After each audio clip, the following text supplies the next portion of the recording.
Louisiana Legends is made possible by Blue Cross and Blue Shield of Louisiana. This important program series enables us to discover, through the accomplishments of our fellow Louisianians, the unique character of a state so proudly served by Blue Cross and Blue Shield of Louisiana for 60 years. We're taping this program in Washington, D.C., and I'm with Lieutenant General Edgar Andy Anderson, the Surgeon General of the Air Force. And, General, I've got to ask one question right out the chute. What is that big painting of that F-4 fighter plane doing back of the Surgeon General's desk? Well, Gus, that's a very famous Air Force painting. It's an oil done by Keith Ferris, who is a legendary aviation artist. And that's a picture of my squadron, the 40th Attack Fighter Squadron, en route from Eglin Air Force Base in Florida to Korat, Thailand in 1968. Now, I had flown in those very airplanes, but I was not with that squadron deployment because I stayed back to go to pilot training later on. Sir, it all started for you in Baton Rouge, did it not? Sure did. Can you tell me about your folks and the very early years there? I certainly can. I was born in Baton Rouge in 1940. My parents are Ratcliffe and Eola Anderson. They still live there. They're in their early 80s and fortunately in good health. I have a sister, Sherry, who is still there, works for United Companies. Together they own and did manage, it's leased out now, Briarwood Golf Club out on the Airline Highway. That's where I grew up. I was educated in the parochial in public schools, St. Joseph's parochial, eventually graduated from Baton Rouge High School and went to LSU. You told me that you had a great time at Baton Rouge High, but that one teacher predicted she didn't think Andy Anderson was going to do very much. Well, probably more than one did, Gus, but the one that I fondly remember was Ms. Dunbar in chemistry, who, along with Ms. Barnett and Ms. Major, had taught my parents. And I recall Ms. Dunbar once calling my folks and saying, this kid of yours will never amount to anything. And so she may well be right, you never know. But I remember also when I graduated from med school, I went by and said, Ms. Dunbar, I wanted to tell you that I've graduated from LSU med school, and I think she was astonished. Sir, what was it like growing up in Baton Rouge at that time? Well, it was great. It was really wonderful. I see as my kids grow up and the stress and strain and the threats, if you will, that are out there to kids today, we just didn't have any of those. I think the biggest threat we had was drag racing cars, you know, on Perkins Road and places like that. Of course, I never did do any of that, but I knew some folks who did. And the really wild ones would get a six-pack of beer and, you know, for 4 or 5 guys and go to the drive-in out on Florida Street, and that was about as wild as they were the bad ones. Yeah. General, when do you remember first feeling an interest in medicine? There was no history of it in your family, was there? Well, yeah, there are several physicians. Well, Henry Jolly is my, well, I guess he'd be my second cousin, my mother's first cousin. I had an uncle who was a surgeon up in Faraday. His son was a surgeon also. And so there was a smattering of physicians in my family. And when I sort of outgrew being a priest and found out I couldn't be a pilot, medicine just seemed to be the next thing. And so I got involved with that, and here I am. But you did have some little desire for being a pilot? Yeah, I think so, Gus. When I think back about my favorite toys when I was a kid, they were airplanes. Isn't that interesting? So how about medical school? What was that like for young Andy Anderson? Well, it was a strain for all of us. I was barely 20 when I started med school at LSU, and you know, it's just a tough course, but it was a great school, and it was a lot better than I realized, you know, when I was there. When I went to Philadelphia and was in the company of people from Harvard and Penn and Yale and lots of other, you know, great schools. And, you know, we have those of us from LSU. My roommate, Don Fonte, who practices up in Zachary now, and I were, you know, certainly held our own and did very well, as a matter of fact. I would say so. General, so you get your medical degree. Yeah. And what then do you decide to do?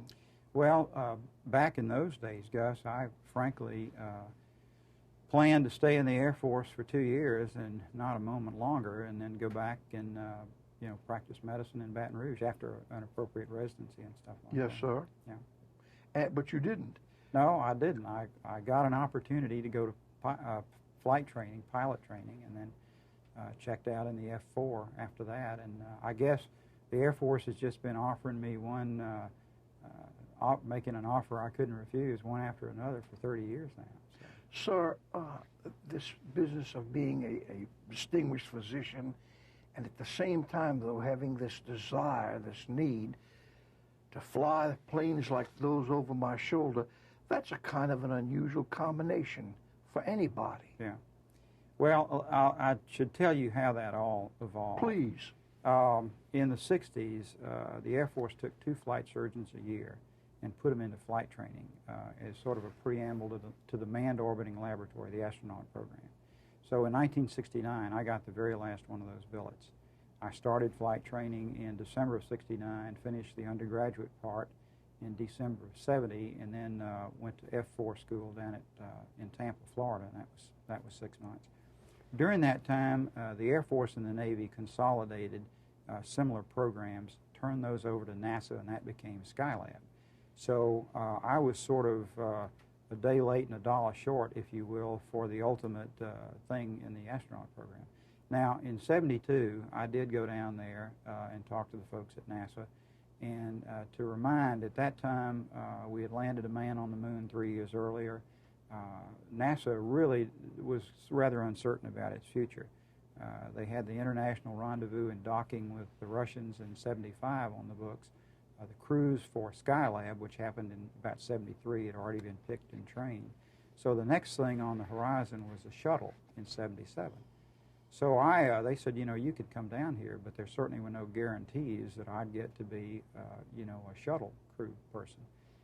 And I was having a grand time in the Air Force, flying the F-4. I had gotten into the business of medical management and was still practicing flight medicine actively at that time. So, I had a bird in the hand, so to speak, that was mighty fat, practicing medicine, doing some leadership and management, and still flying the F-4. So I elected to not, base my whole gamble, if you will, on the possibility of a 1-week ride in space 10 years out. And I really have had no regrets. I've had a marvelous time in the Air Force. Sir, would it be too bold of me to say that there's a bit of the adventure about you, though, where you not only wanted to be a physician, but you absolutely wanted to fly and then to entertain being an astronaut? Yeah. That's not someone sitting at home and reading weighty books. Yeah.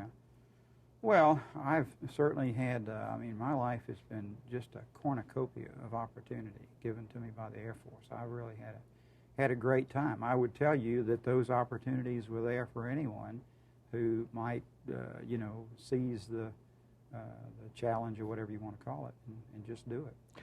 Were there people who thought that you might be foolish with that hard-won medical degree staying in the Air Force? Certainly that wasn't where the money was. You must have been talking to my folks, guys. Yeah, I certainly didn't live out the game plan that I think they had for me. But having said that, the only thing they ever wanted was my happiness. And, of course, that's just exactly what I want for my kids. And I just sort of played it out in a little bit different way. But they certainly are, confident now that I've done it in the way that suited me and my family best. And they're very happy. And I think it's fair to say they're very proud.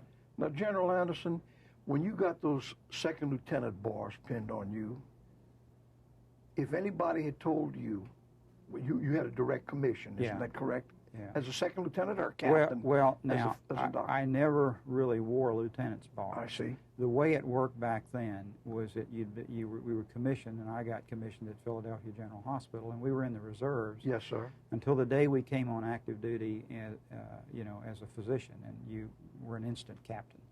And so I was a lieutenant on paper, but I never got to be a lieutenant. Sir, my question is, had somebody come up and told you that one day you'd have 3 stars on your shoulder, Lieutenant General, what would your response have been? Well, if somebody had told me that 10 years ago, Gus, even 10 years, needed their head candled. But I certainly didn't. Again, I didn't plan on staying in the Air Force 1 minute longer than my obligation, which in 1965 was 2 years. Now, sir, as a physician, you have a rather astonishing resume, a military record. You've won the Distinguished Flying Cross with an oak leaf cluster, which is about as good as you can do in the military service. Well, let me be very specific about that. You can do substantially better. There are 2 or 3 combat decorations above the Distinguished Flying Cross. How did you win it? Well, one of them was attacking a SAM site in North Vietnam, and the other one was, as I recall, a storage area in South Vietnam. As a pilot? Mm-hmm. Yeah. How did you feel then and now about Vietnam? Well, when I first went over there, I thought it was the right thing to do, and I still believe that it was the right thing to do. I think that we should have done it better. One gets caught up in the emotion of a war zone. I'd lost a roommate who eventually came back from Hanoi. We weren't sure at that time. I lost my best friend who was at a different base, both F-4 pilots. And, it doesn't take many tracers coming over your canopy before you realize that, this is serious stuff. And you just kind of do what you have to do. What exactly, one of your qualifications, you're a medical test pilot. Yeah, well, what is that job? What is it? I don't. That was a specific thing, and that just sort of happened. Let's see, the fall and winter of 1980 and the spring of '81, we were assigned down at Keesler. Now, I was assigned there as a dermatologist. I just finished my dermatology training. And I had been helping out the Louisiana Guard down at Belle Chase, doing physicals for them during the time that I was a resident in dermatology. They had F-100s then. They transitioned to the F-4C. I had, 1,200 hours in the front seat of the F-4 and a couple of hundred hours of combat time. And so when I got stationed at Keesler, I asked them if I could check out in the F-4, and they said, sure, we'd love for you to do that. So I did, and I remember it very well. The very first flight I had after 3.5 years was the day of the election in the fall of '80, when President Reagan, won the election. So anyway, I had my 5 rides and a check ride, and they found out I was still reasonably competent and safe in the airplane. So they signed me off. Then in about March, I got a call from the Air Force, and they said, would you be interested in going to RAF Farnborough, which is a legendary test and agency for the RAF? And my first response was, well, I don't think so. I'm very happy here at Keesler. We're near my folks. We're 120 miles away in Baton Rouge. I'm flying the F-4 and, just having a grand time. Well, they called back 3 days later and said there just isn't anybody else. So I said, well, that one's obvious. When do we go?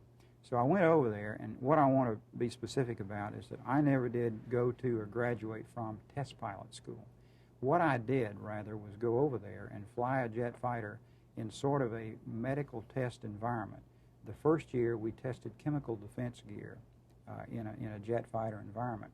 Basically, what that meant was we would don this gear that would prevent chemicals from permeating and compromising either the effectiveness or in fact resulting in mortal illnesses or injuries to the aviator.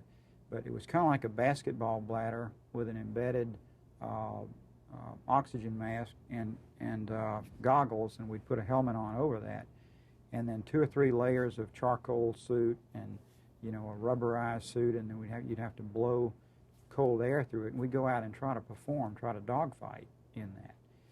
We proved you could do it. In the second year, we did the first 30 test flights on the onboard oxygen generator that now flies in the B-1. So I tested medical sort of equipment in an aviation environment. What was your impression of the Royal Air Force, which most of us will never? Marvelous. Great aviators. fun-loving, wonderful people. I've got grand friends over there who I'll have for the rest of my life. Is it a more romanticized atmosphere than we have in the United States Air Force? Well, it's hard to be more romantic than a fighter pilot. You Yes, sir. understand that. Yes, sir. But I think there's kind of a common thread. And, you know, we are all Anglophiles at heart. We have a real romance or a love affair going with the Brits. And, You're also a parachutist. yeah. How did that come about? Well, I had just kind of always wanted to do that and never did get the chance. And we were taking our sons out to look at the Air Force Academy, and one thing led to another, and they invited me to go through with the cadets. So I did that. And I made my 5 jumps, and there's going to have to be something worse than one wing missing off the next airplane I jump out of. That's, You really enjoyed That's not- the experience. oh, I'm glad to have done it. Yes, sir. You know, it's like... Is it scary, General? No, scary's not the word for it. It's terrifying. It is absolutely petrifying. At least I was, you know. Sir, you have about 2,200 flight hours, mostly in fighter aircraft. Yeah. That's a lot of flying, isn't it? Well, not really. If you take somebody who, you know, is a full-time pilot with 30 years in the service, a fighter pilot would have 6,000 or 7,000 hours.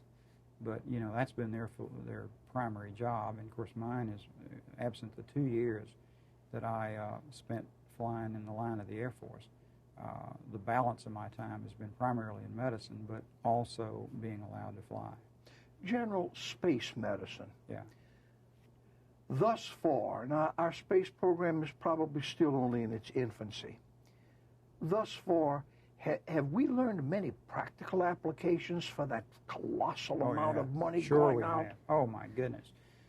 So much of it was in the realm of equipment development and metals and the computer technology that we enjoy. That marvelous system that you saw behind my desk is a spin-off of the investment we made in space. So I think that's been a wise investment that President Kennedy made, during his term in office in 61 or 62 or so. Will it ever get so prevalent, so common, that civilians indeed will Sure. line up to get on a... No question. You really think so? No question about it. We will shoot people from places like Paris to Tokyo in a matter of an hour or two. We'll see that maybe not in your lifetime or mine, but, in our children's lifetimes for sure. Sir, tell me about your family. Well, I've already touched on my folks Yes. who all still live in Baton Rouge. We have a daughter who is 32. She has 2 master's degrees, lives in San Antonio. Her father was an Army captain, Texas A&M graduate who died in Vietnam. And so we met when Missy was 2, and her mother and I got married when she was 6, and that's been 27 years ago. So Missy's doing great.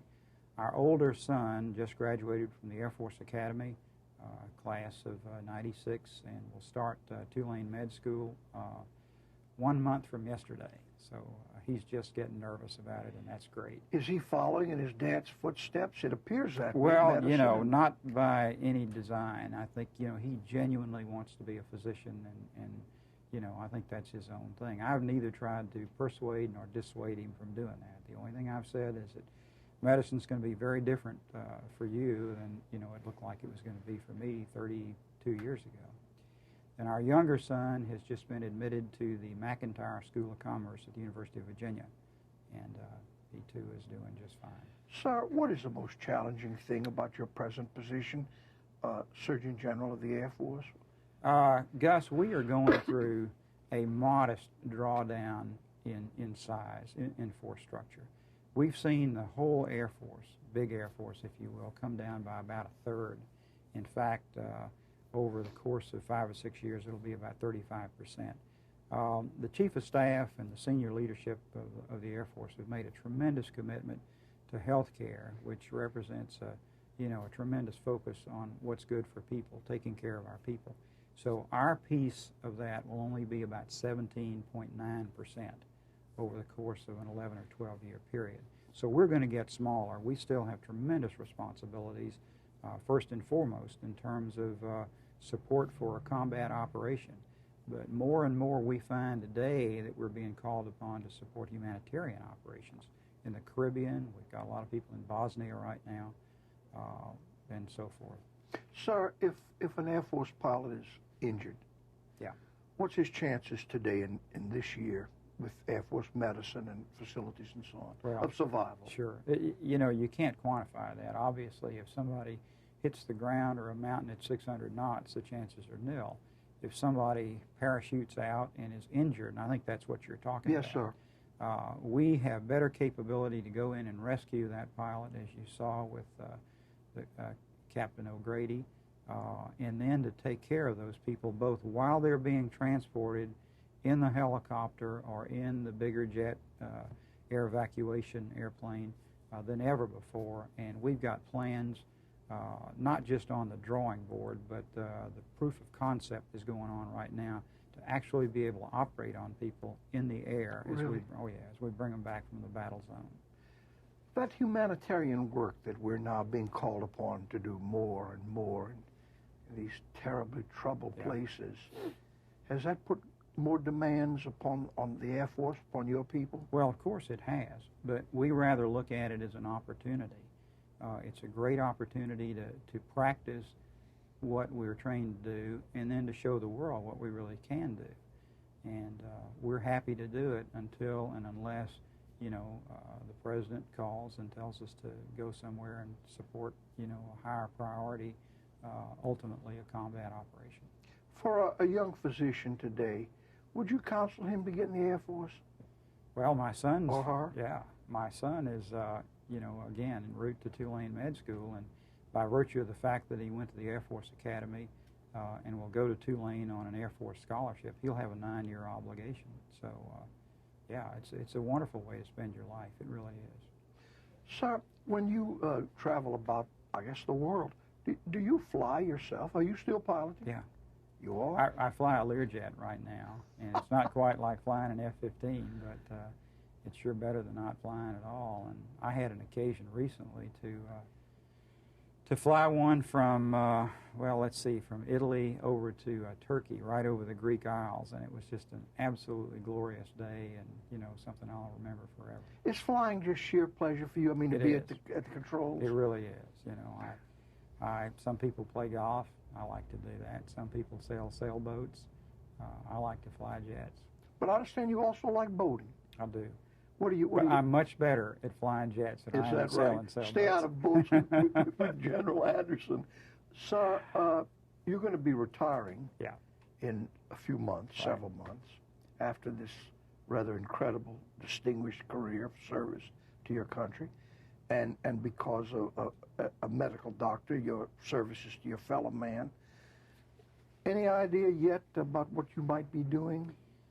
Gus, I've got some ideas, but it'd really be premature for me to say right now. I'm getting pretty close to making a decision here, and so I need to let that flow before I really commit. Will that be a tremendous transition after these 30 years? I don't really think it will be, and I may be underestimating that, but I sort of view it, as another permanent change of station and another challenge and another job to do.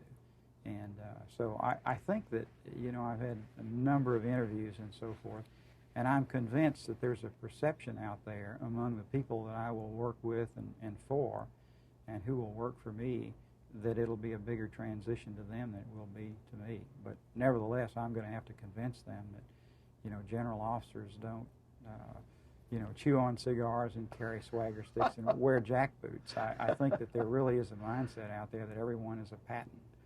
And as I've been quick to try to convince them that that role model is really passé. I must tell our friends in Louisiana that we had to request that the general put on his jacket with all of the ribbons. That doesn't seem natural to him. He's a very modest man for a great American. Well, now, wait a minute. There's not a humility ribbon up there. There's not? No, all right. We'll get you one. General, been a pleasure. Thank you, sir. Thank you, Gus. Thank you. Louisiana Legends is made possible by Blue Cross and Blue Shield of Louisiana. This important program series enables us to discover, through the accomplishments of our fellow Louisianians, the unique character of a state so proudly served by Blue Cross and Blue Shield of Louisiana for 60 years.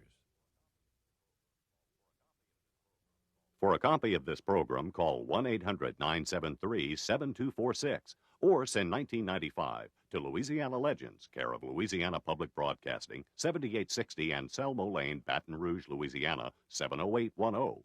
Please allow 4 to 6 weeks for delivery.